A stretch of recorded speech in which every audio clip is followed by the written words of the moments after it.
আসসালামু আলাইকুম। আশা করি সবাই ভালো আছেন। আমরা আজকে একটা নতুন ভিডিও নিয়ে এসেছি। আমরা প্রায়শই দেখতে পাই যে আমাদের অ্যাটেন্ডেন্স ডিভাইস থেকে ডাটা আমাদের সিস্টেম সফটওয়্যার বা ইআরপি সফটওয়্যারে আমরা আপলোড করতে পারি না।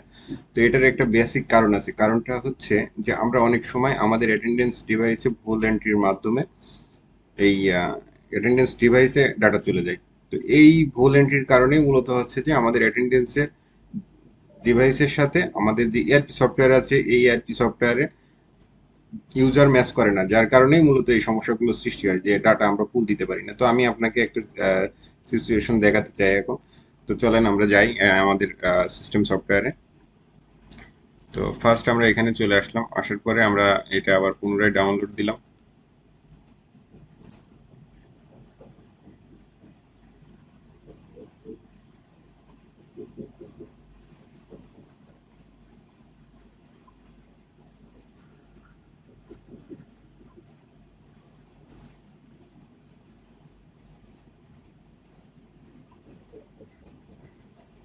তো আমরা দেখতে পাচ্ছি আমাদের এখানে কোনো ডাটা নাই।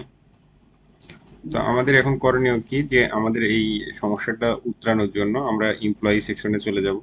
এমপ্লয়ি সেকশনে যাওয়ার পরে দেখব যে আমাদের একটা অযাচিত একটা আইডি এখানে রয়ে গেছে। এই আইডিটা আমরা খুঁজে বের করি। তো আমরা দেখতে পাচ্ছি যে এখানে একটা আইপি রয়েছে যেটা হচ্ছে যে 1, এবং আমাদের সিস্টেমের সাথে এই আইডিটার কোনো মিল নেই। এটা ভুল করে এখানে 1 এখানে অ্যাড হয়ে গেছে, ঠিক আছে। তো আমরা দেখতে পাচ্ছি যে এই আইডিটার কারণে মূলত আমাদের এই সমস্যাটা ফিক্স হচ্ছে। তো এই আইডিটা আমরা হচ্ছে যে ডিলিট করে দিব। তো আইডিটা ডিলিট করে দিলাম, দেওয়ার পরে আমার এখন করণীয় কি, যে upload user info and fingerprint. তো আমি এই সেকশনে চলে গেলাম এবং ফিঙ্গারপ্রিন্টে প্রেস করলাম। এরপর এখানে চলে আসলাম, এসে আমি আবার আমার যত ডাটা আছে সেই ডাটাগুলো সব সিলেক্ট করে নিলাম। ইনভার্ট করে সিলেক্ট করে নিতে পারেন আপনারা যদি সন্দেহ মনে হয়, এবং ভালো করে চেক করে নেবেন যে সব ডাটাগুলো সিলেক্ট হয়েছে কিনা। সিলেক্ট হওয়ার পরে আপনারা এই দুইটা ডিভাইসে সিলেক্ট করবেন। আমাদের ইন এবং আউট দুইটা ডিভাইসে কিন্তু সেম ডাটা থাকতে হবে।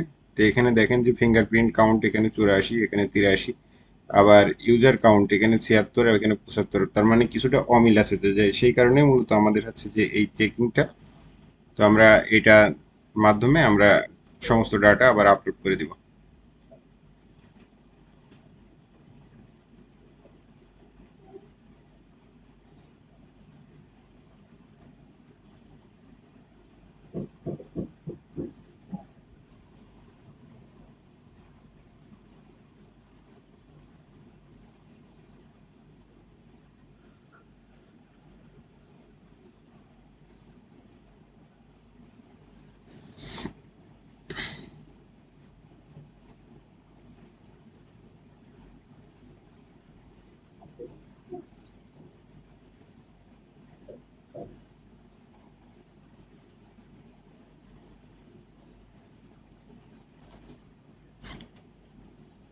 তো আমরা এখন যখন এখানে রিফ্রেশ দিব, দেখব যে এটা আসলে সঠিকভাবে কাজ করছে কিনা। তো এই দেখেন এখানে এখন 84, এখানেও 84 চলে আসছে, আবার এখানে ইউজার কাউন্ট 76, এখানে 75 রয়েছে। তার মানে একটা ইউজার কিন্তু এখানে বেশি রয়েছে। তো আমরা এই বেশি ইউজার যেটা রয়েছে সেটা আসলে সমাধান করার জন্য আমরা একটা ব্যবস্থা করব, যে সাপোজ আমি এখানে চলে আসলাম, আসার পর আমি চেক ইনে চলে যাচ্ছি, ব্রাউজ ডাটা দিব।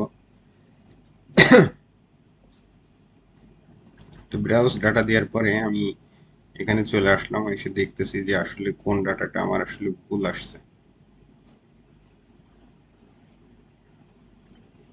তো এখানে দেখতে পাচ্ছি যে একটা ডাটা আমার এখানে ভুল আসছে, সেই ডাটাটা এখানে নতুন। দেখতে পাচ্ছেন যে একটা নতুন ডাটা রয়েছে এখানে।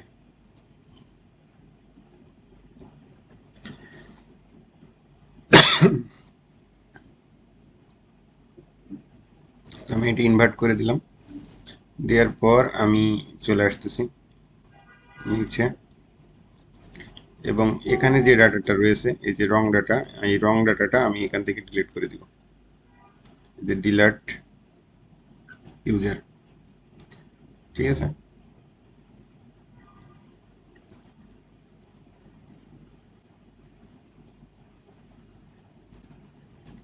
এই যে আমি একটা ডাটা আমি এখানে ডিলিট করে দিলাম এবং চেক ইন ব্রাউজ ডিভাইস দেখাচ্ছে, আর 2 নম্বরে ডাটাটা যে ডিলিট হয়েছে সেটা দেখাচ্ছে চেক ইন অপারেশন ফিনিশড দেখাচ্ছে। ঠিক আছে, তার মানে ডাটাটা সাকসেসফুলি ডিলিট হয়েছে। এবং আমরা এখন দেখতে পাচ্ছি যে আবার রিফ্রেশ দিয়ে নিই, তো এখন দেখেন 75 দুইটার ইউজারই সমান সংখ্যা রয়েছে।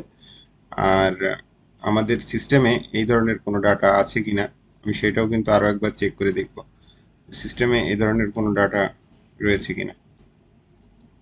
তো আমরা দেখতে পাচ্ছি সিস্টেমে এই ধরনের কোনো ডাটা নাই,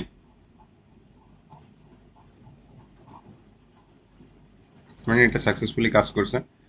তো এখন যদি আমি আবার পুনরায় একইভাবে যদি দেখতে যাই যে আমার সিস্টেমে কি ধরনের ডাটা আছে বা নাই, সেটা কিন্তু আমরা দেখতে পাবো।